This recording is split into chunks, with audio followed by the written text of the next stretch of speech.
नमस्कार। दिन भर की हर खबर से आपको करने खबरदार, मैं हूं श्वेता सिंह। सबसे पहले खबरों को खबरदार के लेंस से देखते हैं।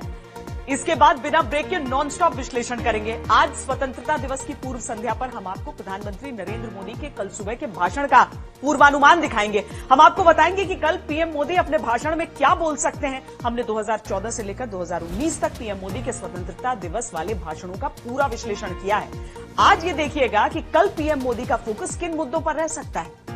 वैसे कोरोना की वैक्सीन भी एक ऐसा विषय है जिसके बारे में पीएम मोदी कल बोल सकते हैं, क्योंकि कोरोना से आजादी दिलाने वाली भारतीय वैक्सीन की बात तेजी से आगे बढ़ रही है। देश में भारत बायोटेक की वैक्सीन का जो ह्यूमन ट्रायल कुछ दिन पहले किया गया था, उसके शुरुआती नतीजे उम्मीद बढ़ा रहे हैं। आज आपको देखना चाहिए कि कैसे अगस्त का महीना वैक्सीन वाली क्रांति का लॉन्च पैड बन गया है। इसके साथ ही आपको पीएम मोदी के विमान एयर इंडिया 1 के बारे में बताएंगे। एयर इंडिया के वरिष्ठ अधिकारियों, कुछ सुरक्षा अधिकारियों और वरिष्ठ सरकारी अधिकारियों की एक टीम आज अमेरिका से वीवीआईपी एयरक्राफ्ट एयर इंडिया 1 लेने के लिए रवाना हो गई है। इस विमान में क्या खास होगा, ये आपको पता होना चाहिए। इसके बाद आपको वैक्सीन के मोर्चे से वीरता के मोर्चे पर हम लिए चलेंगे। गलवान में कम संख्या में होने के बावजूद आईटीबीपी के जवानों ने चाइनीज आर्मी का डटकर मुकाबला किया था और उन्हें पीछे जाने पर मजबूर किया था। भारत के ये शूरवीर चट्टान की तरह सरहद की हिफाजत के लिए मुस्तैद हैं। अब उन्हीं आईटीबीपी के शूरवीरों को सम्मान देने का समय आया है। गलवान में शौर्य गाथा लिखने वाले 21 जवान सम्मानित होंगे, ये एक अच्छी खबर है। इसका विश्लेषण विस्तार से करेंगे और आपको ये भी बताएंगे कि चीन और पाकिस्तान के खिलाफ पीओके में मशालें क्यों जलने लगी। ये नीलम और झेलम नदी की बर्बादी वाला चाइनीज प्लान है जिसका असर पीओके पर पड़ेगा। पीओके भारत का वो हिस्सा है जिस पर पाकिस्तान का अवैध कब्जा है, इसीलिए पीओके की आवाजें आपको सुननी चाहिए। भारत कल अपना 74वां स्वतंत्रता दिवस मना रहा है। ये स्वतंत्रता दिवस कोरोना वैश्विक महामारी के संकट के बीच आया है। ऐसे में कल का भारत का स्वतंत्रता दिवस का समारोह सोशल डिस्टेंसिंग वाला होगा। कोरोना के मद्देनजर कल के प्रधानमंत्री नरेंद्र मोदी के स्वतंत्रता दिवस के भाषण पर लोगों की दिलचस्पी पहले से ज्यादा होगी। प्रधानमंत्री नरेंद्र मोदी जब कल अपनी 7वीं स्वाधीनता दिवस की स्पीच देंगे तो सदी की इस सबसे बड़ी चुनौती कोरोना पर वो जरूर बोलेंगे। ये समय आर्थिक संकट और सरहद पर चीन और पाकिस्तान की चुनौतियों से निपटने का भी है। ऐसे में इस पर भी प्रधानमंत्री मोदी अपनी बात रख सकते हैं। प्रधानमंत्री मोदी की स्पीच तो कल लाल किले की प्राचीर से होगी, लेकिन आज तक के संवाददाताओं ने प्रधानमंत्री मोदी के भाषण का एक पूर्वानुमान तैयार किया है। हमारी ये रिपोर्ट देखिए। अपने उम्मीदों के सबसे बड़े दिन का इस्तकबाल करने को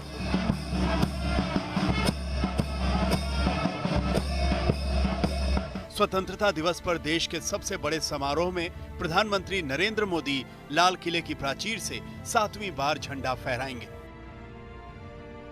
वैसे तो नरेंद्र मोदी ने स्वतंत्रता दिवस के अपने सभी भाषणों में कई बड़ी बातें कही हैं, सरकार की नीतियों का खाका खींचा है, लेकिन 2020 के इस स्वतंत्रता दिवस पर उनके भाषण पर पहले से ज्यादा नजरें टिकी है, क्योंकि यह स्वतंत्रता दिवस सदी के सबसे बड़े खतरे के बीच आया है। इस बार के स्वतंत्रता दिवस पर कोरोना के प्रोटोकॉल्स सख्ती से लागू होंगे। मेहमानों की संख्या सीमित रखने के साथ साथ सोशल डिस्टेंसिंग जैसे नियमों का पालन होगा। हालांकि सूत्रों के मुताबिक समारोह के समय में कोई कटौती नहीं होगी। इसके मायने हैं कि प्रधानमंत्री के भाषण की अवधि कमोबेश उतनी ही रहेगी जितनी कि वो हर साल स्वतंत्रता दिवस पर बोलते हैं। 15 अगस्त को लेकर सभी को इस बात का इंतजार है कि प्रधानमंत्री नरेंद्र मोदी लाल किले की प्राचीर से क्या बोलेंगे। साथ ही सभी को इस बात का भी इंतजार है कि कोरोना महामारी को देखते हुए वहाँ पर क्या इंतजाम किए गए हैं, कितने लोगों को बुलाया गया है, किस किस को बुलाया गया है और कैसे इंतजाम किए गए हैं। लेकिन इतना साफ है कि 2 गज की दूरी और मास्क का खास ध्यान रखा जाएगा। लेकिन खास बात यह है कि प्रधानमंत्री नरेंद्र मोदी इस मौके पर आत्मनिर्भर भारत और कोरोना वायरस और लोकल के लिए वोकल जैसे मुद्दों पर जरूर बोलेंगे। प्रधानमंत्री नरेंद्र मोदी के भाषण में आत्मनिर्भर भारत पर खासा जोर हो सकता है। कोरोना एक स्वास्थ्य संकट के साथ साथ आर्थिक चुनौती के तौर पर सामने आया है, इसीलिए प्रधानमंत्री ने कोरोना के लॉकडाउन के बीच ही आत्मनिर्भर भारत का मंत्र दिया। इसी बात को वो स्वतंत्रता दिवस भाषण में भी आगे बढ़ा सकते हैं। आत्मनिर्भर भारत का सबसे बड़ा नारा है लोकल के लिए वोकल। प्रधानमंत्री मोदी के 15 अगस्त के भाषण में इस पर और ज्यादा जोर हो सकता है। इसके अलावा एक देश एक हेल्थ कार्ड का ऐलान हो सकता है। एक हेल्थ कार्ड में मरीज की पूरी जानकारी होगी। मरीज ने क्या क्या टेस्ट करवाए, कहां-कहां किससे इलाज करवाया, ये तमाम जानकारियां उस कार्ड में उपलब्ध रहेंगी। प्रधानमंत्री अपने भाषण में कोरोना वॉरियर्स का शुक्रिया अदा कर सकते हैं। स्वास्थ्य कर्मियों, पुलिस वालों और सफाई कर्मचारियों के लिए उनके भाषण में सम्मान के शब्द हो सकते हैं। प्रधानमंत्री मोदी ने गुरुवार को ही ईमानदार टैक्स पेयर्स के लिए नई व्यवस्था लागू की है। इस फेसलेस टैक्स प्रणाली को प्रधानमंत्री 15 अगस्त के भाषण में देश को समझाने का प्रयास कर सकते हैं। प्रधानमंत्री मोदी जब 15 अगस्त का ये भाषण दे रहे होंगे तब आर्टिकल 370 खत्म होने के 1 साल पूरे हो चुके हैं। 15 अगस्त के पीएम मोदी के भाषण में जम्मू कश्मीर का नया प्लान हो सकता है। सरकार नया श्रीनगर बनाने की तैयारी कर रही है। साथ ही श्रीनगर की डल झील के लिए योजना बन रही है। कश्मीर के आर्किटेक्ट को ध्यान में रखकर नए श्रीनगर को बनाने की तैयारी है। सूत्रों की माने तो सभी सुविधाओं के साथ नया श्रीनगर हाईटेक होगा। केंद्रीय शहरी विकास मंत्रालय और जम्मू कश्मीर प्रशासन मिलकर प्लान के ड्राफ्ट को अंतिम रूप दे रहे हैं। श्रीनगर के साथ साथ जम्मू को भी नया लुक देने की तैयारी की जा रही है। आधुनिक तकनीकी और पर्यावरण के उच्च मानकों को ध्यान में रखकर हाईटेक श्रीनगर और जम्मू बनाया जाएगा। जम्मू कश्मीर को लेकर प्रधानमंत्री नरेंद्र मोदी ने अपने इरादे धारा 370 को हटाने के साथ ही साफ कर दिए थे। अब जम्मू कश्मीर में हालात सामान्य होने लगे हैं। सूत्रों की माने तो अब मोदी सरकार जम्मू कश्मीर में विकास की गंगा बहाना चाहती है। 74वां स्वतंत्रता दिवस ऐसे मौके पर आ रहा है जब सरहदों पर भारत की चुनौती पहले से ज्यादा बढ़ी है। एक ओर आतंक फैलाने वाला पाकिस्तान है तो दूसरी ओर पूर्वी लद्दाख में चीन के साथ संकट बरकरार है। चीन के साथ लद्दाख में हालिया टकराव को देखते हुए लोगों की दिलचस्पी इस बात में है कि पीएम मोदी चीन को लेकर अपने भाषण में क्या कुछ बोलेंगे।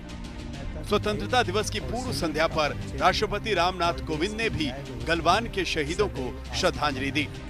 सीमाओं की रक्षा करते हुए हमारे बहादुर जवानों ने अपने प्राण न्यौछावर कर दिए। भारत माता के वे सपूत राष्ट्र गौरव के लिए ही जिए और उसी के लिए मर मिटे। पूरा देश गलवान घाटी के बलिदानियों को नमन करता है। हर भारतवासी के हृदय में उनके परिवार के सदस्यों के प्रति कृतज्ञता का भाव है। उनके शौर्य ने यह दिखा दिया है कि यद्यपि हमारी आस्था शांति में है, फिर भी यदि कोई अशांति उत्पन्न करने की कोशिश करेगा तो उसे माकूल जवाब दिया जाएगा। स्वतंत्रता दिवस भारत के जश्न का दिन है, लेकिन ये नए संकल्पों का भी दिन है। प्रधानमंत्री मोदी के भाषण में इन संकल्पों के शब्द मिलेंगे। अशोक सिंघल के साथ हिमांशु मिश्रा, दिल्ली, आज तक। अब प्रधानमंत्री नरेंद्र मोदी की पिछले साल की 15 अगस्त की स्पीच का शाब्दिक विश्लेषण करते हैं। प्रधानमंत्री मोदी ने पिछली बार सबसे अधिक नागरिक शब्द का 47 बार इस्तेमाल किया। इसके बाद स्वतंत्रता 30 बार, पानी 24 बार, गरीब 17 बार, आतंकवाद 16 बार बोला।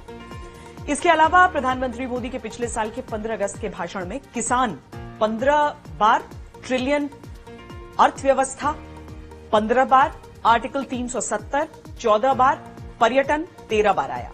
इसके अलावा उन्होंने 11 बार विकास, 10 बार आर्मी और 10 बार महिला शब्द को अपने स्पीच में जगह दी।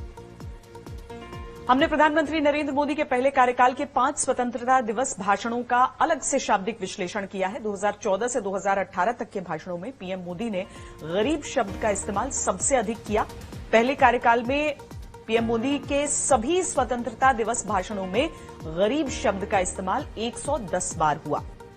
पहले कार्यकाल के पीएम मोदी के स्वतंत्रता दिवस भाषणों में गरीब के बाद किसान का 67 बार, आजादी का 60 बार, विकास का 51 बार, युवा का 45 बार, गांव का 39 बार, महिला का 31 बार और भ्रष्टाचार का 28 बार उल्लेख हुआ। पीएम मोदी के पहले कार्यकाल के स्वतंत्रता दिवस भाषणों में अर्थव्यवस्था शब्द की भी बहुत बार इस्तेमाल किया गया। इन भाषणों में अर्थव्यवस्था 21 बार, आर्थिक 25 बार, नौकरियां 24 बार और रोजगार का जिक्र 22 बार हुआ। इससे आपको अंदाजा हो गया होगा कि समय के साथ पीएम मोदी ने किस तरह भारत का एजेंडा बदला। कोरोना की वैक्सीन भी एक ऐसा विषय है जिसके बारे में प्रधानमंत्री कल बोल सकते हैं, क्योंकि कोरोना से आजादी दिलाने वाली भारतीय वैक्सीन की बात तेजी से आगे बढ़ रही है। देश में भारत बायोटेक की वैक्सीन का जो ह्यूमन ट्रायल कुछ दिन पहले किया गया था, उसके शुरुआती रिजल्ट उम्मीद बढ़ा रहे हैं। भारत में 3 वैक्सीन के ट्रायल चल रहे हैं। पहला है भारत बायोटेक का कोवैक्सीन, दूसरा है ऑक्सफोर्ड यूनिवर्सिटी का कोविशील्ड और तीसरा है जाइडस कैडिला का ज़ाइकोव-डी। अगस्त का महीना इतिहास में स्वतंत्रता के लिए हुई क्रांति का गवाह है, लेकिन जिस तरह वैक्सीन बनाने को लेकर भारत में तेजी आई है, उसे देखकर लगता है कि वर्तमान और भविष्य में इसे वैक्सीन क्रांति के लॉन्च पैड के रूप में देखा जाएगा।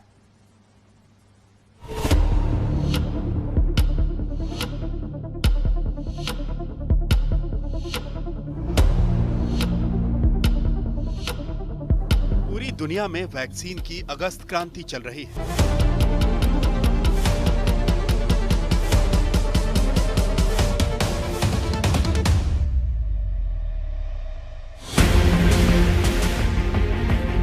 पहले रूस ने कोरोना वैक्सीन बनाने का दावा किया।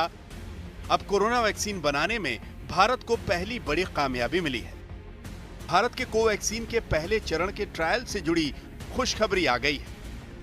कोवैक्सीन के शुरुआती नतीजे सफलता के संकेत दे रहे हैं। पहले फेज में यह वैक्सीन लोगों के लिए सुरक्षित पाई गई है। सबकी उम्मीद यही है कि बस किसी तरह कोरोना से आजादी मिल जाए। फेज 1 ट्रायल से जुड़े सूत्रों की माने तो कोवैक्सीन ह्यूमन ट्रायल के पहले फेज में सफल रही है। ये पूरी तरह से सुरक्षित है। देश भर के 12 सेंटर्स पर पहले फेज का ट्रायल हुआ था। इसके रिजल्ट से जुड़ी पूरी रिपोर्ट जमा की जा रही है। भारत बायोटेक की तरफ से बनाई जाने वाली वैक्सीन के फेज 1 के जो ह्यूमन ट्रायल्स थे वो लगभग समाप्त हो चुके हैं। 2 डोज दी जा चुकी हैं और विशेषज्ञों का ये कहना है कि पहले फेज के ट्रायल्स के जो रिजल्ट्स हैं वो सकारात्मक रहे हैं, अच्छे रहे हैं और किसी भी मेजर साइड इफेक्ट को कैंडिडेट्स में नहीं देखा गया है। और इसी के साथ साथ भारत बायोटेक अब फेज 2 के ह्यूमन ट्रायल्स करने के लिए तैयार है और 12 सेंटर भारत में जो ये ट्रायल्स कर रहे हैं वो भी इस ट्रायल्स की तैयारी में जुट गए हैं। वैक्सीन के पहले फेज में 12 सेंटर्स पर करीब 375 वॉलंटियर्स को वैक्सीन दी गई। नागपुर में 55 लोगों को वैक्सीन दी गई। उनमें से कुछ लोगों को वैक्सीन देने के बाद बुखार की समस्या हुई, जो कुछ ही घंटों बाद ठीक हो गई। उसमें किसी तरह का कोई दूसरा लक्षण नहीं दिखा। नागपुर सेंटर ने पहले फेज की रिपोर्ट जमा भी कर दी है। इतना बड़ा फर्स्ट फेज में 375 लोगों पे अभी तक नहीं हुआ है। आप देखिए, रसिया ने तो किया, टोटल 38 का ही उन्होंने शुरू में जिक्र किया था, लेकिन इतना बड़ा मेरी नज़र में कोई नहीं है किसी भी वैक्सीन का। तो एक और उसमें भी जो है इस तरीके का अगर रिजल्ट हमें मिल रहा है तो पॉजिटिव साइन है।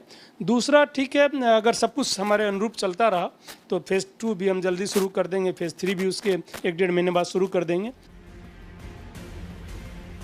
पीजीआई रोहतक में भी कोरोना वैक्सीन के ह्यूमन ट्रायल का पहला फेज खत्म हो गया है। पीजीआई के डॉक्टर्स का दावा है कि अब तक पहले फेज में ह्यूमन ट्रायल सफल और सुरक्षित रहा। पीजीआई में डॉक्टर्स की टीम ने 81 लोगों पर वैक्सीन का ट्रायल किया। इनकी उम्र 18 से 55 वर्ष के बीच थी। हम लोगों के जैसे जो हम लोगों का फेज 1 के अंदर हमने 2 डोजेस लगानी थी, तो हम लोगों ने उसमें आज हमारी सेकेंड डोज सब पार्टिसिपेंट्स को लग गई हैं। और जो 28 दिन का हम लोगों ने ब्लड सैंपल लेना था, जिससे हमें पता लगेगा कि इफेक्टिवनेस कितनी है इस वैक्सीन की, वो सैम्पलिंग आज से शुरू हो गई है। सेफ्टी वाइज सफल रहा है और इफेक्टिवनेस अभी हमें अगले आने वाले 2 हफ्तों में पता लग जाएगी। देश भर के जिन 12 केंद्रों पर पहले फेज के कोवैक्सीन का ह्यूमन ट्रायल किया गया, उनमें से सिर्फ दिल्ली के एम्स में ही अब तक ट्रायल पूरा नहीं हो पाया है। अन्य सभी सेंटर्स पर इसे पूरा किया जा चुका है। फेज़ 1 के बाद जो है, चूँकि फेज़ 1 फेज़ 2 एक ही साथ हमारा हो रहा है, क्योंकि फेज़ 1 उसके बाद भी ख़त्म नहीं होगा, चलता रहेगा, बट फेज़ 2 इसके बाद सेफ्टी प्रोफाइल इस्टेब्लिश करने के बाद स्टार्ट कर सकते हैं। सो हमें उम्मीद है कि फर्स्ट वीक में सितंबर का फेज़ 2 स्टार्ट हो जाएगा। भारत वैक्सीन बनाने के मामले में धीमी रफ्तार से ही सही, लेकिन भरोसे और प्रामाणिक तथ्यों के साथ एक-एक कदम आगे बढ़ रहा है, ताकि कोई खामी न रह जाए। ऐसे में पहले फेज की शुरुआती सफलता के बाद अब फेज 2 की तैयारी है। माना जा रहा है कि सितंबर के पहले हफ्ते में इसकी शुरुआत हो जाएगी। इसके लिए वॉलंटियर्स की तलाश भी शुरू हो चुकी है। कई सेंटर्स पर बड़े पैमाने पर आवेदन आ चुके हैं। इस वक्त देश में 3 वैक्सीन पर अलग अलग फेज के ट्रायल चल रहे हैं। कोवैक्सीन के बारे में हमने आपको बता दिया। दूसरी तरफ सीरम इंस्टीट्यूट ऑफ इंडिया को फेज 2 और 3 के ट्रायल की इजाजत मिल गई है। अगले 2 हफ्तों के अंदर भारत में ऑक्सफोर्ड यूनिवर्सिटी की वैक्सीन कोविशील्ड का भी ट्रायल शुरू होगा। इसके लिए देश भर के 20 अलग अलग क्षेत्रों के अस्पतालों को चुना गया है। इनमें से 5 ऐसे क्षेत्र भी हैं जो कोरोना के हॉटस्पॉट हैं। सीरम इंस्टीट्यूट ICMR के साथ मिलकर खास तौर पर 11 से 12 अस्पतालों में ट्रायल करेगा। इस समय कम से कम 1000 लोगों को ट्रायल के लिए चुनने की प्रक्रिया चल रही है। इसके साथ ही जाइडस कैडिला की ज़ाइकोव डी वैक्सीन का पहले फेज का ट्रायल भी पूरा हो गया है। कंपनी ने कहा है कि फेज 2 के ट्रायल की शुरुआत हो गई है। इसके लिए अहमदाबाद के 1000 स्वस्थ लोगों को चुना जा रहा है। दिल्ली से मिलन शर्मा के साथ आज तक ब्यूरो। अब ये समझते हैं कि आगे भारत के अलग अलग वैक्सीन और खासतौर पर कोवैक्सीन का क्या होगा। वैक्सीन वाली इस क्रांति के लिए आगे का रास्ता क्या है, इस पूरे हिसाब किताब को समझ लीजिए। भारत की कंपनी भारत बायोटेक का वैक्सीन आने की कोई तय समय सीमा तो नहीं है, लेकिन अगर उसका कोवैक्सीन किसी भी फेज में फेल नहीं होता तो ये 2021 के अंत तक बाजार में आ जाएगा। ऐसा क्यों होगा और वैक्सीन इससे कम समय में आना क्यों मुश्किल है, ये भी समझिए। पूरी दुनिया में औसतन एक वैक्सीन को लैब से बाजार तक पहुंचने में 8 से 10 साल समय लगता है, लेकिन कोरोना के दौर में इस समय को घटाने की पूरी कोशिश हो रही है। अगर कोई वैक्सीन फेज 1 में है तो इसका मतलब है कि वैक्सीन का परीक्षण 1000 से 3000 मरीजों पर हो रहा है और आमतौर पर इसमें 2 साल का समय लगता है। लेकिन कोरोना काल में इन ट्रायल्स की स्पीड बढ़ा दी गई है। ऐसे में फेज 1 का ट्रायल 50 से 500 लोगों पर होता है। इसमें 4 महीने लगते हैं। आमतौर पर अगर कोई वैक्सीन फेज 2 में है तो इसका मतलब यह है कि वैक्सीन का परीक्षण एक बार फिर 1000 से 3000 मरीजों पर हो रहा है और आमतौर पर इसमें भी 2 साल का समय लगता है। लेकिन कोरोना काल में फेज 2 का ट्रायल 500 से 1000 लोगों पर हो रहा है, इसमें भी 4 महीने लग रहे हैं। आमतौर पर अगर कोई वैक्सीन फेज 3 में है तो इसका मतलब यह है कि वैक्सीन का परीक्षण 15000 से 30000 मरीजों पर हो रहा है और आमतौर पर इसमें 3 से 5 साल का समय लगता है। लेकिन आपातकालीन परिस्थितियों में फेज 3 का ट्रायल 1000 से लेकर 50,000 लोगों पर किया जाता है। इसमें 4 महीने से लेकर 2 साल तक का समय लग सकता है। ये फेज पूरा हो जाने के बाद इन्हें सत्यापित किया जाता है, इसमें भी 6 महीने का समय लगता है। अगर वैक्सीन अलग अलग फेज में फेल नहीं होता तो पूरी प्रक्रिया में लगने वाला समय कम हो जाता है। कोरोना का वैक्सीन तेजी से बनाने के लिए वैक्सीन के फेज 1, फेज 2 के ट्रायल एक साथ किए जा रहे हैं। कोरोना वैक्सीन की जब भी बात होती है तो आप फेज 1, फेज 2, फेज 3 जैसे शब्द सुनकर सोच में पड़ जाते होंगे, लेकिन आज हमने आपको इनका पूरा हिसाब किताब समझाया है। अब आप जब भी वैक्सीन वाली खबर देखेंगे तो आपको सब कुछ पता होगा। अब वैक्सीन वाले इनोवेशन से एयर इंडिया 1 की तरफ चलते हैं और आपको पीएम नरेंद्र मोदी के लिए आ रहे नए विशेष विमान के बारे में बताते हैं। एयर इंडिया के वरिष्ठ अधिकारियों, कुछ सुरक्षा अधिकारियों और वरिष्ठ सरकारी अधिकारियों की एक संयुक्त टीम आज अमेरिका से इस वीवीआईपी एयरक्राफ्ट एयर इंडिया 1 को लेने के लिए रवाना हो गई है। ये बोइंग 777 विमान है जिसे अमेरिका में एक अभेद हवाई किले की तरह बदल दिया गया है। भारत ने 2 बोइंग 777 विमान खरीदे हैं। इनमें से एक की डिलीवरी अगस्त में होनी है। इसी को लेने के लिए अधिकारी अमेरिका गए हैं। इस बोइंग 777ER की औसत रफ्तार 1002 किलोमीटर प्रति घंटा होगी। इस विमान की क्षमता 396 यात्रियों को एक साथ ले जाने की है। यह विमान 43,000 फीट की ऊंचाई पर उड़ान भर सकता है। इसका प्रयोग भारतीय पीएम के अलावा राष्ट्रपति और उपराष्ट्रपति भी करेंगे। एयर इंडिया 1 में आधुनिक और सुरक्षित संचार सिस्टम होगा। हैक होने के खतरे के बिना हवाई सफर में ऑडियो और वीडियो कम्युनिकेशन हो सकेगा। यह बोइंग 777ER विमान बोइंग B747 की जगह लेगा। बोइंग 777ER का इंटीरियर बहुत आकर्षक है, जिसमें हाल में बोइंग ने बदलाव किए हैं। बोइंग 777ER में वीवीआईपी के लिए बड़ा कैबिन होगा, एक मिनी मेडिकल सेंटर होगा, प्रेस कॉन्फ्रेंस करने की सुविधा होगी। पीछे की सीटों को छोड़कर सभी बिजनेस क्लास की सीटें होंगी। बोइंग 777ER को वायुसेना के पायलट उड़ाएंगे। बोइंग 777ER में आधुनिक रक्षा प्रणाली होगी। आपने इन सारी खबरों को देखकर महसूस किया होगा कि इस बार स्वतंत्रता दिवस है तो सोशल डिस्टेंसिंग वाला, लेकिन इस दौरान काफी एक्शन हो रहा है। आपको एक और ऐसी जगह पर हम ले चलते हैं जहां जबरदस्त एक्शन हो रहा है। आज तक की टीम LOC पर हाजीपीर सेक्टर में गई, जहां हमने देखा कि स्वतंत्रता दिवस के मौके पर हमारे वीर जवान सरहद पर किस तरह देश की रक्षा में जुटे हैं। आर्टिकल 370 के खात्मे के 1 साल पूरे हो जाने के बाद आए इस स्वतंत्रता दिवस के मौके पर एलओसी पर हमारी ये रिपोर्ट आपको राष्ट्र प्रेम की भावना से भर देगी। देखिए हमारे संवाददाता अशरफ वानी की ये रिपोर्ट। पूरा देश आज स्वतंत्रता दिवस समारोह मना रहा है। जगह जगह पर समारोह हो रहे हैं। हम लाइन ऑफ कंट्रोल पर हैं और यहाँ पर कई जगहों पर भारत और पाकिस्तान के बीच आज भी गोलीबारी हो रही है। यहाँ पर कुछ देर पहले काफ़ी तेज़ जो है गोलीबारी दोनों तरफ से हो रही थी। ये जो जवान हैं इनसे हम बात करने की कोशिश करेंगे जब ये गोलीबारी थोड़ी देर रुकेगी। लेकिन फ़िलहाल तो काफ़ी समय से जो है कई इलाकों भारत और पाकिस्तान के बीच आज इस स्वतंत्रता दिवस समारोह पर भी गोलीबारी हो रही है।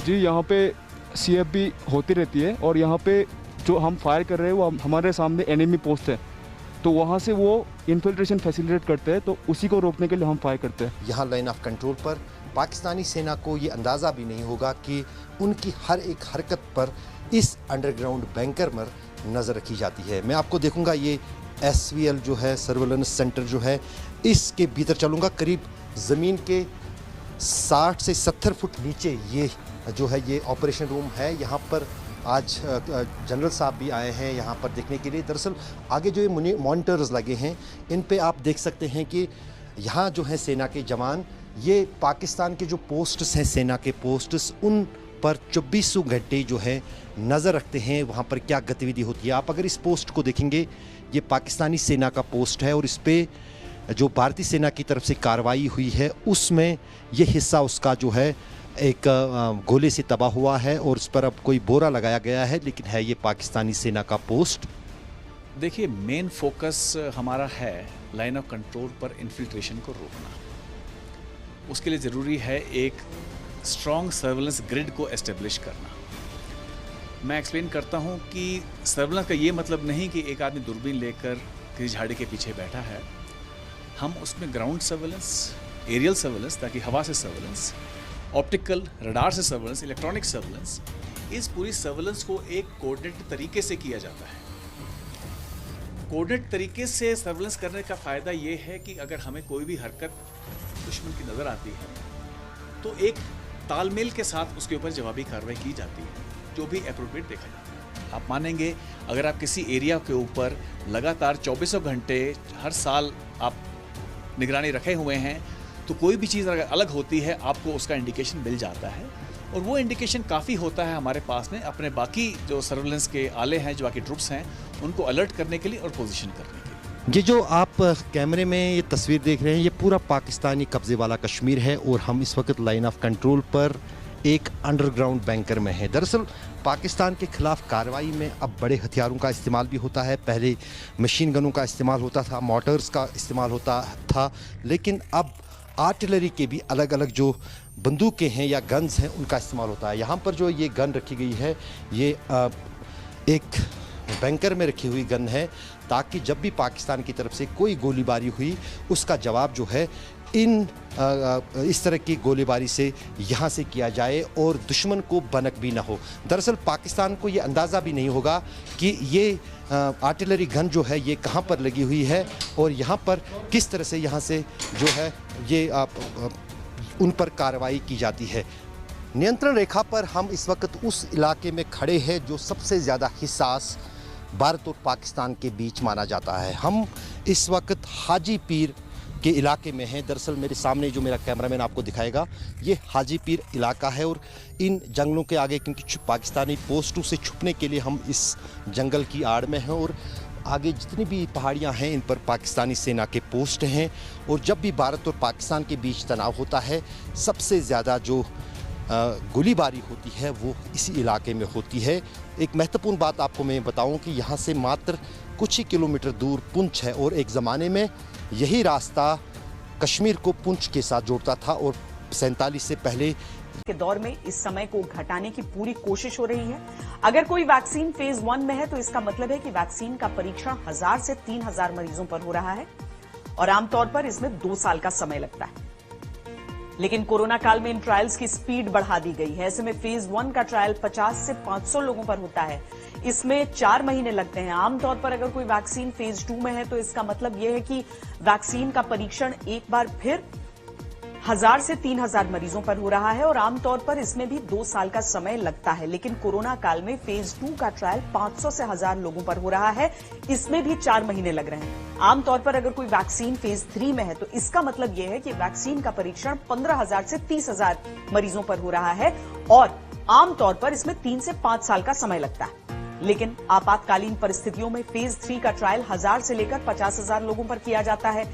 इसमें 4 महीने से लेकर 2 साल तक का समय लग सकता है। ये फेज पूरा हो जाने के बाद इन्हें सत्यापित किया जाता है, इसमें भी 6 महीने का समय लगता है।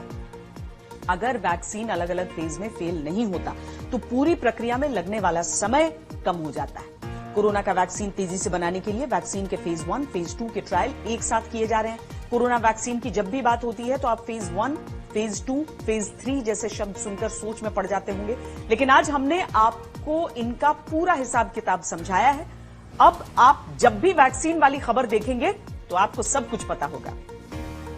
अब वैक्सीन वाले इनोवेशन से एयर इंडिया 1 की तरफ चलते हैं और आपको पीएम नरेंद्र मोदी के लिए आ रहे नए विशेष विमान के बारे में बताते हैं। एयर इंडिया के वरिष्ठ अधिकारियों, कुछ सुरक्षा अधिकारियों और वरिष्ठ सरकारी अधिकारियों की एक संयुक्त टीम आज अमेरिका से इस वीवीआईपी एयरक्राफ्ट एयर इंडिया 1 को लेने के लिए रवाना हो गई है। ये बोइंग 777 विमान है जिसे अमेरिका में एक अभेद हवाई किले की तरह बदल दिया गया है। भारत ने 2 बोइंग 777 विमान खरीदे हैं। इनमें से एक की डिलीवरी अगस्त में होनी है। इसी को लेने के लिए अधिकारी अमेरिका गए हैं। इस बोइंग 777ER की औसत रफ्तार 1002 किलोमीटर प्रति घंटा होगी। इस विमान की क्षमता 396 यात्रियों को एक साथ ले जाने की है। यह विमान 43,000 फीट की ऊंचाई पर उड़ान भर सकता है। इसका प्रयोग भारतीय पीएम के अलावा राष्ट्रपति और उपराष्ट्रपति भी करेंगे। एयर इंडिया 1 में आधुनिक और सुरक्षित संचार सिस्टम होगा। हैक होने के खतरे के बिना हवाई सफर में ऑडियो और वीडियो कम्युनिकेशन हो सकेगा। यह बोइंग 777ER विमान बोइंग B747 की जगह लेगा। बोइंग 777ER का इंटीरियर बहुत आकर्षक है, जिसमें हाल में बोइंग ने बदलाव किए हैं। बोइंग 777ER में वीवीआईपी के लिए बड़ा कैबिन होगा, एक मिनी मेडिकल सेंटर होगा, प्रेस कॉन्फ्रेंस करने की सुविधा होगी। पीछे की सीटों को छोड़कर सभी बिजनेस क्लास की सीटें होंगी। बोइंग 777ER को वायुसेना के पायलट उड़ाएंगे। बोइंग 777ER में आधुनिक रक्षा प्रणाली होगी। आपने इन सारी खबरों को देखकर महसूस किया होगा कि इस बार स्वतंत्रता दिवस है तो सोशल डिस्टेंसिंग वाला, लेकिन इस दौरान काफी एक्शन हो रहा है। आपको एक और ऐसी जगह पर हम ले चलते हैं जहां जबरदस्त एक्शन हो रहा है। आज तक की टीम LOC पर हाजीपीर सेक्टर में गई, जहां हमने देखा कि स्वतंत्रता दिवस के मौके पर हमारे वीर जवान सरहद पर किस तरह देश की रक्षा में जुटे हैं। आर्टिकल 370 के खात्मे के 1 साल पूरे हो जाने के बाद आए इस स्वतंत्रता दिवस के मौके पर LOC पर हमारी ये रिपोर्ट आपको राष्ट्र प्रेम की भावना से भर देगी। देखिए हमारे संवाददाता अशरफ वानी की ये रिपोर्ट। पूरा देश आज स्वतंत्रता दिवस समारोह मना रहा है। जगह जगह पर समारोह हो रहे हैं। हम लाइन ऑफ कंट्रोल पर हैं और यहाँ पर कई जगहों पर भारत और पाकिस्तान के बीच आज भी गोलीबारी हो रही है। यहाँ पर कुछ देर पहले काफ़ी तेज़ जो है गोलीबारी दोनों तरफ से हो रही थी।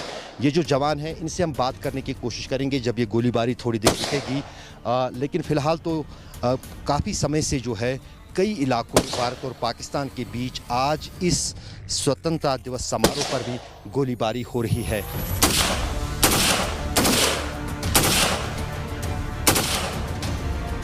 जी, यहाँ पे CFB होती रहती है और यहाँ पे जो हम फायर कर रहे हैं वो हमारे सामने एनिमी पोस्ट है, तो वहाँ से वो इन्फिल्ट्रेशन फैसिलिटेट करते हैं, तो उसी को रोकने के लिए हम फायर करते हैं। यहाँ लाइन ऑफ कंट्रोल पर पाकिस्तानी सेना को ये अंदाज़ा भी नहीं होगा कि उनकी हर एक हरकत पर इस अंडरग्राउंड बैंकर में नज़र रखी जाती है। मैं आपको देखूंगा ये SVL जो है सर्वेलेंस सेंटर जो है इसके भीतर चलूँगा। करीब ज़मीन के 60 से 70 फुट नीचे ये जो है ये ऑपरेशन रूम है। यहाँ पर आज जनरल साहब भी आए हैं यहाँ पर देखने के लिए। दरअसल आगे जो ये मॉनिटर्स लगे हैं इन पे आप देख सकते हैं कि यहाँ जो है सेना के जवान ये पाकिस्तान के जो पोस्ट्स हैं सेना के पोस्ट्स उन पर 24 घंटे जो है नज़र रखते हैं वहाँ पर क्या गतिविधि होती है। आप अगर इस पोस्ट को देखेंगे ये पाकिस्तानी सेना का पोस्ट है और इस पे जो भारतीय सेना की तरफ से कार्रवाई हुई है उसमें ये हिस्सा उसका जो है एक गोले से तबाह हुआ है और उस पर अब कोई बोरा लगाया गया है, लेकिन है ये पाकिस्तानी सेना का पोस्ट। देखिए, मेन फोकस हमारा है लाइन ऑफ कंट्रोल पर इन्फिल्ट्रेशन को रोकना। उसके लिए ज़रूरी है एक स्ट्रॉन्ग सर्वेलेंस ग्रिड को एस्टेब्लिश करना। मैं एक्सप्लेन करता हूँ कि सर्वेलेंस का ये मतलब नहीं कि एक आदमी दूरबीन लेकर किसी झाड़ी के पीछे बैठा है। हम उसमें ग्राउंड सर्वेलेंस, एरियल सर्वेलेंस ताकि हवा से सर्वेलेंस, ऑप्टिकल रडार से सर्वेलेंस, इलेक्ट्रॉनिक सर्वेलेंस, इस पूरी सर्वेलेंस को एक कोऑर्डिनेटेड तरीके से किया जाता है। कोऑर्डिनेट तरीके से सर्वेलेंस करने का फ़ायदा ये है कि अगर हमें कोई भी हरकत दुश्मन की नज़र आती है तो एक तालमेल के साथ उसके ऊपर जवाबी कार्रवाई की जाती है, जो भी एप्रोप्रिएट देखा जाता है। आप मानेंगे, अगर आप किसी एरिया के ऊपर लगातार 24 घंटे हर साल आप निगरानी रखे हुए हैं तो कोई भी चीज़ अगर अलग होती है आपको उसका इंडिकेशन मिल जाता है, और वो इंडिकेशन काफ़ी होता है हमारे पास में अपने बाकी जो सर्वेलेंस के आले हैं, जो बाकी ट्रुप्स हैं, उनको अलर्ट करने के लिए और पोजीशन करने के लिए। ये जो आप कैमरे में ये तस्वीर देख रहे हैं ये पूरा पाकिस्तानी कब्जे वाला कश्मीर है और हम इस वक्त लाइन ऑफ कंट्रोल पर एक अंडरग्राउंड बैंकर में है। दरअसल पाकिस्तान के खिलाफ कार्रवाई में अब बड़े हथियारों का इस्तेमाल भी होता है। पहले मशीन गनों का इस्तेमाल होता था, मोटर्स का इस्तेमाल होता था, लेकिन अब आर्टिलरी के भी अलग अलग जो बंदूकें हैं या गन्स हैं उनका इस्तेमाल होता है। यहाँ पर जो ये गन रखी गई है ये एक बैंकर में रखी हुई गन है, ताकि जब भी पाकिस्तान की तरफ से कोई गोलीबारी हुई उसका जवाब जो है इस तरह की गोलीबारी से यहाँ से किया जाए और दुश्मन को भनक भी ना हो। दरअसल पाकिस्तान को ये अंदाज़ा भी नहीं होगा कि ये आर्टिलरी गन जो है ये कहाँ पर लगी हुई है और यहाँ पर किस तरह से यहाँ से जो है ये उन पर कार्रवाई की जाती है। नियंत्रण रेखा पर हम इस वक्त उस इलाके में खड़े हैं जो सबसे ज़्यादा हिस्सास भारत और पाकिस्तान के बीच माना जाता है। हम इस वक्त हाजी पीर के इलाके में हैं। दरअसल मेरे सामने जो मेरा कैमरामैन आपको दिखाएगा ये हाजी पीर इलाका है और इन जंगलों के आगे, क्योंकि पाकिस्तानी पोस्टों से छुपने के लिए हम इस जंगल की आड़ में हैं और आगे जितनी भी पहाड़ियां हैं इन पर पाकिस्तानी सेना के पोस्ट हैं। और जब भी भारत और पाकिस्तान के बीच तनाव होता है सबसे ज़्यादा जो गोलीबारी होती है वो इसी इलाके में होती है।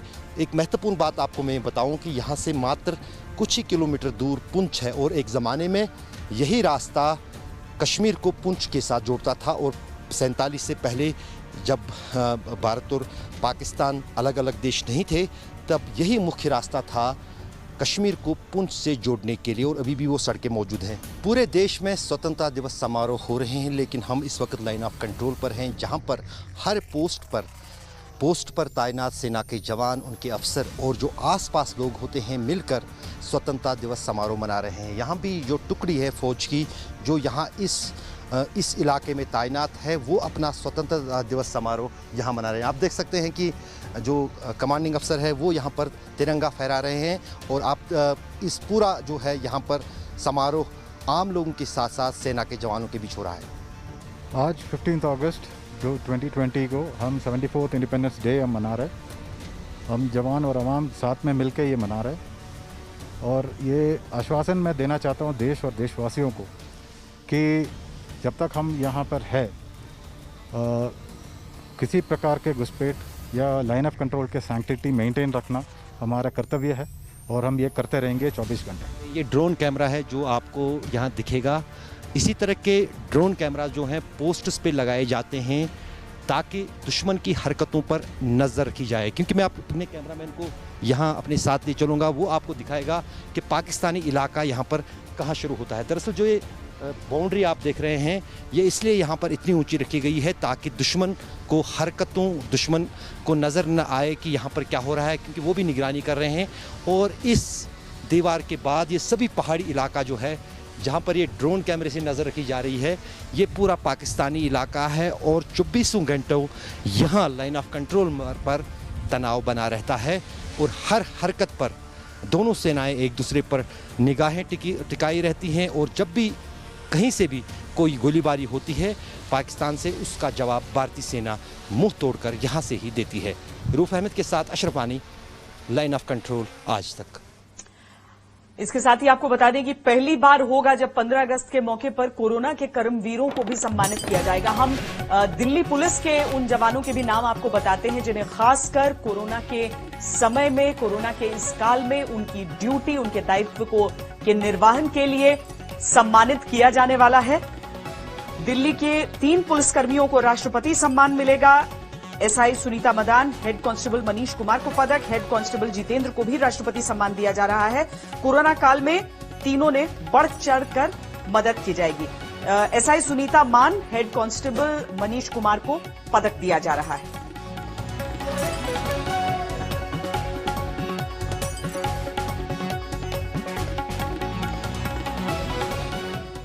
लद्दाख में सरहद पर चीन ने जब जब साजिश रची, जब जब खूनी खेल खेला, तब तब आईटीबीपी के जवानों ने चीन को सबक सिखाया। कम संख्या में होने के बावजूद आईटीबीपी के जवानों ने चीनी आर्मी का डटकर मुकाबला किया, उन्हें पीछे जाने को मजबूर किया और दिखा दिया कि भारत के शूरवीर चट्टान की तरह सरहद की हिफाजत के लिए मुस्तैद हैं। अब उन्हीं आईटीबीपी के शूरवीरों को सम्मान देने का समय आया है।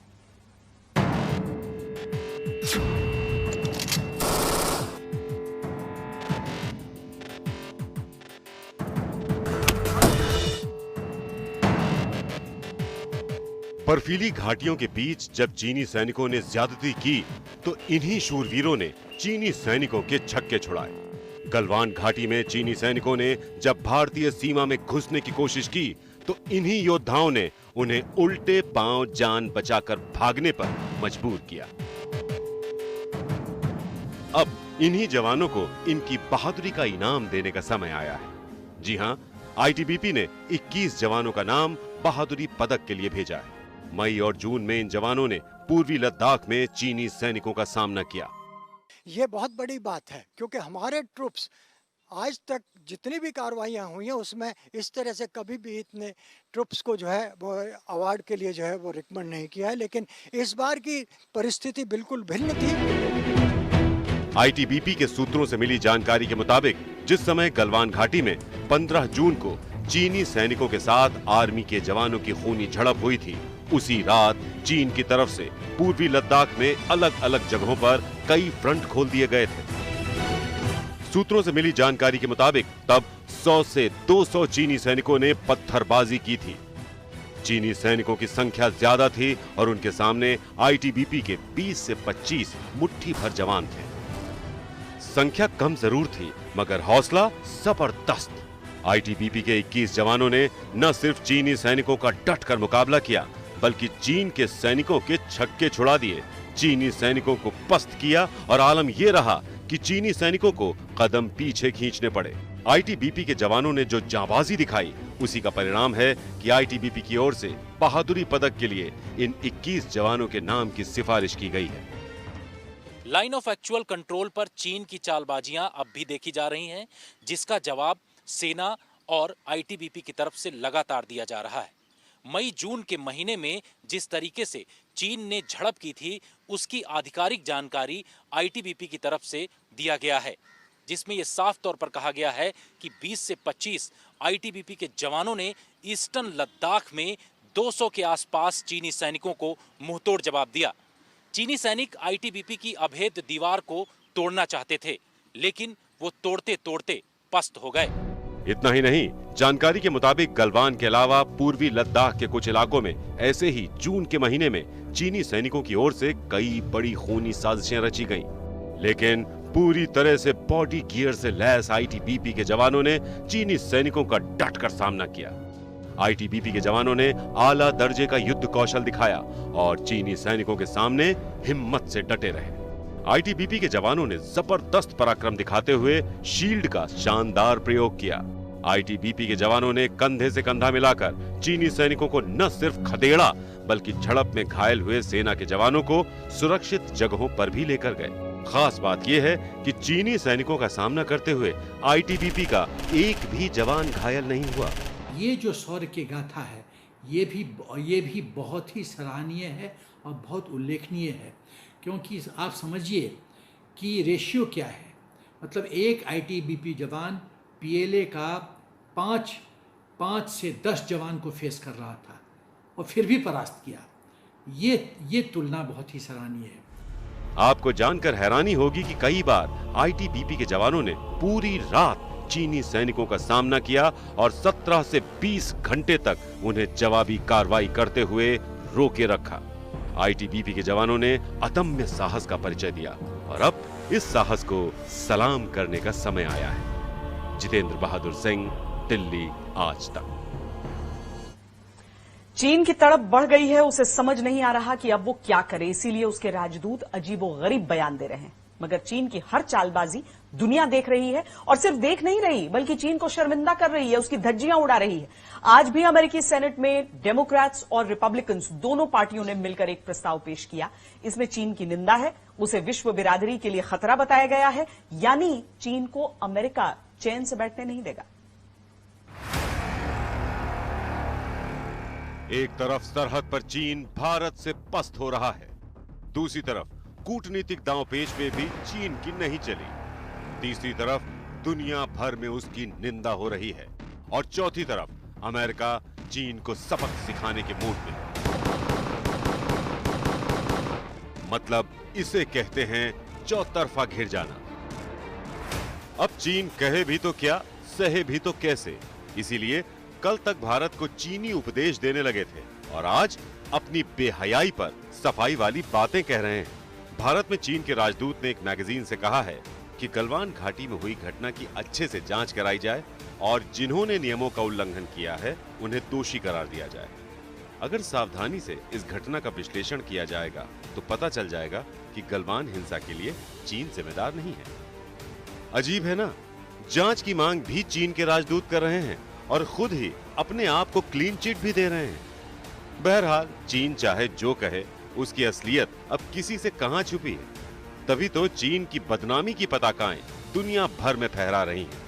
आज भारत ने गलवान पर चीन को कड़ा संदेश दिया है। भारत का दोस्त अमेरिका भी चीन को जमकर शर्मिंदा कर रहा है।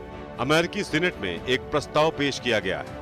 इस प्रस्ताव में चीनी फौज की आक्रामक नीतियों और लाइन ऑफ एक्चुअल कंट्रोल की स्थिति बदलने के लिए चीन की बखिया उधेड़ी गई है। रिपब्लिकन पार्टी के सेनेटर जॉन कार्निंग और डेमोक्रेट मार्क वार्नर ने मिलकर यह प्रस्ताव पेश किया है। इस प्रस्ताव में कहा गया है, हम चीन और उसकी फौज की निंदा करते हैं जो एलएसी पर यथास्थिति को बदलने में लगी। हम निंदा करते हैं कि चीन पिछले समझौतों के तहत लाइन ऑफ एक्चुअल कंट्रोल को मानने से इनकार कर रहा है। इसको चीन के ताजा बयानों की रोशनी में देखिए। चीन दुनिया में ढिढोरा पीट रहा है कि सरहद पर तनाव कम करने के उपाय किए जा रहे हैं, कि सब ठीक ठाक है। लेकिन बड़े बड़े सैटेलाइट से निगरानी कर रहे दुनिया के सक्षम देश जानते हैं कि चीन झूठ बोल रहा है। हालिया गतिरोध चल रहा है और जिस तरह का रुख चीन ने अपनाया है उसकी काफ़ी निंदा करते हुए भारत का जो उसमें प्रदर्शन रहा है उसकी काफ़ी सराहनीय रूप से पुष्टि की है। उन्होंने यहाँ तक भी बोला है कि जो भारत ने जो उनका दूरसंचार का जो ढांचा है जिसको हमने नकारा है, जिसका डायरेक्ट वो बोलना चाह रहे हैं, जो ऐप्स बैन किए हैं, हुवेई के अगेंस्ट जो एक्शन लिया है, इसके बारे में उसकी काफी सराहना की है। इतना ही नहीं, अमेरिकी सीनेट ने भारत के साथ अमेरिका की बढ़ती साझेदारी को सराहा है। सेनेटर मार्क वार्नर ने कहा, गलवान में 15 जून को भारत और चीन के सैनिकों के बीच हुई झड़प में 20 भारतीय सैनिकों के शहीद होने से जो स्थिति पैदा हुई है वो बड़ी चेतावनी है। चेतावनी इसलिए भी कि विवादित इलाकों में चीन भारत को भड़का रहा है। खुद ट्रंप और उनके secretary of state Mike Pompeo भी इसकी हिमायत करते रहे हैं। अमेरिका में चुनाव आ रहा है, वो थोड़े व्यस्त होते जा रहे हैं, लेकिन चीन पर चाबुक दोनों ने चलाया खूब है। इससे अमेरिका ही नहीं, भारत का भी हित सत्ता है। मैं समझता हूं कि भारत के लिए ये जो एक डायरेक्ट सपोर्ट जो एक सेनेट के द्वारा अध्याय के द्वारा किया जा रहा है, ये काफ़ी निरपेक्ष है और इस वर्ल्ड ऑर्डर का जिसका हम अनुकूलित रूप से अनुभव कर रहे हैं कि जिसमें कि हम शामिल हुए हैं, वो एक बहुत अच्छी नीति है। मैं समझता हूं कि इस पूरा का दारोमदार जो है वो भारत की कूटनीति पर है और भारत की सेना पर है, जिसने पीएलए के अगेंस्ट और चीन के अगेंस्ट 15 जून को मुंहतोड़ जवाब दिया। एक तरफ अमेरिका ने चीन की बदनीयत को दुनिया के सामने उजागर किया है, दूसरी ओर इंडो पैसिफिक में भारत के पराक्रम के बारे में भी बताया है। इस जलमार्ग को दुनिया के लिए सुरक्षित रखने और चीन की चालबाजियों को चेक करने के लिए अमेरिकी सीनेट ने नौसेना की तारीफ की है।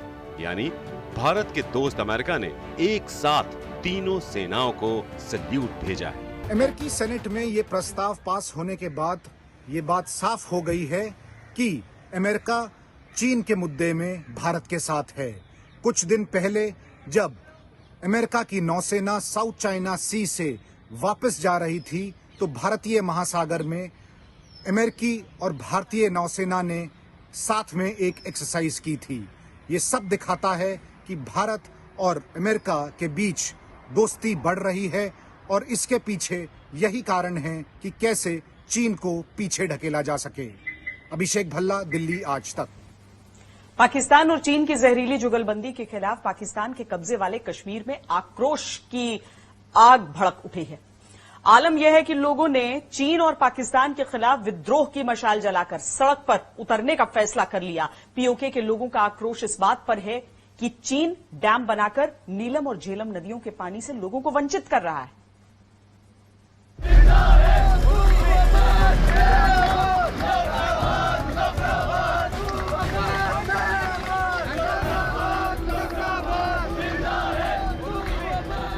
जली हुई मशालें राख कर देने के लिए लहक रही हैं। चीन और पाकिस्तान की नापाक दोस्ती से बनी सारी साजिशों को। तनी हुई मुट्ठियां और गूंजती हुई आवाज बता देना चाहती है कि पाकिस्तान और चीन ने पीओके की बर्बादी का जो ताना बाना बुना है वो तार तार होगा। लोग निकले हैं सड़कों पर दरिया बचाने, जिंदगी बचाने के वास्ते। लोग निकले हैं नीलम और झेलम को खत्म होने से बचाने के वास्ते। हाथों में इनकी मशालें हैं, जुबान पर तलखियां हैं और तख्तियों पर चीन पाकिस्तान के खिलाफ सख्त तेवर लिखे हैं। चीन की धोखा देने की आदत से पूरी दुनिया वाकिफ है, तो पाकिस्तान की दगाबाजी को कौन नहीं जानता। वो पीओके को शोषण की जमीन बना चुका है, जहर की फसल उगाकर पूरे पीओके को ही बर्बाद करना चाहता है। लेकिन अब पीओके के लोगों ने पाकिस्तान के खिलाफ मशाल जला ली है। लगातार साजिशें रचने वाले पाकिस्तान और विश्वासघात करने वाले चीन के खिलाफ पीओके के मुजफ्फराबाद में जबरदस्त प्रदर्शन हो रहा है।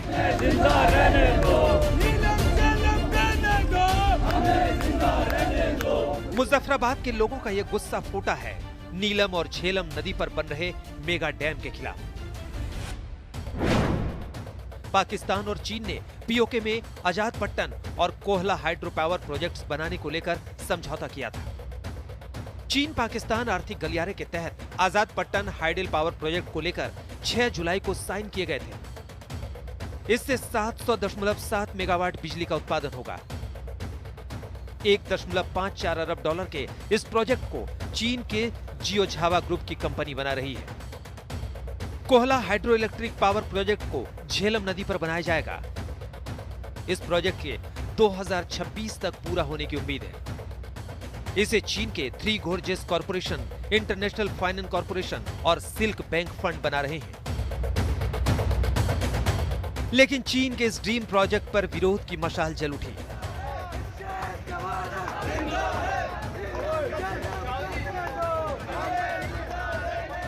चाइना इतना पैसा जो लगा रहा है वहाँ पे 1100 मेगावाट का जो एक प्लांट लगा रहे हैं वो पावर प्लांट, तो इसको पैसों को कौन अदा करेगा? पीओजे के गरीब लोग। हमारे पास तो खाने के पैसे नहीं हैं, हम ये बिजली के इतने कहाँ से अफोर्ड करेंगे? तो ये हमारे नेचुरल रिसोर्सेज की जो प्लंडर हो रही है सी पैक के बहाने से, तो इसकी हम सख्त मुखालफत करते हैं। मुजफ्फराबाद में चीन के खिलाफ ऐसा प्रदर्शन पहली बार नहीं हुआ है। पहले भी कई बार लोगों ने चीन और पाकिस्तान दोनों के विरोध में मोर्चा खोला है। उनका गुस्सा ये है कि डैम बनाने के फैसले से पहले उनकी राय नहीं ली गई। पाकिस्तान और चीन दोनों मिलकर मुजफ्फराबाद, गिलगित बाल्टिस्तान के संसाधनों का अवैध इस्तेमाल कर रहे हैं, उसे तबाह कर रहे हैं। चाइना पाकिस्तान इकोनॉमिक कॉरिडोर के जरिए ये सब कुछ किया जा रहा है। इस वक्त 6000 चाइनीज जो मिलिट्री के इंजीनियर्स हैं वो सी पैक के बहाने से आके पीओजे में बैठ गए और उनका जो है कि कौन उनका करेगा, खर्चा उठाएगा उनका, किस तरह से, हमें तो समझ नहीं आ रही कि आगे हमारे साथ होने क्या वाला है। नदियों पर बांध बनाने की चीन की साजिश नई नहीं है।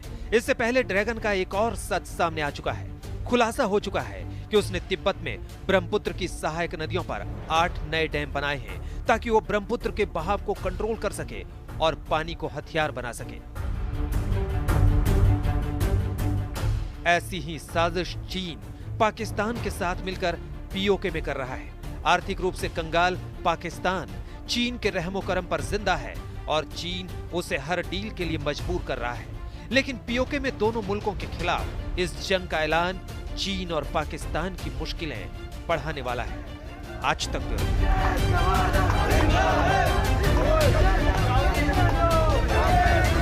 वक्त एक छोटे से ब्रेक का है, आप रहिए खबरदार। 24,61,191 कोरोना संक्रमितों का आंकड़ा हिंदुस्तान में अब इतना पहुंच चुका है, लेकिन इसमें 17,51,555 लोग ठीक भी हो चुके हैं। इसके बावजूद संक्रमण की रफ्तार बहुत तेजी से बढ़ रही है। खबरदार में आज के लिए इतना ही। देश और दुनिया की बाकी खबरों के लिए आप देखते रहिए आज तक।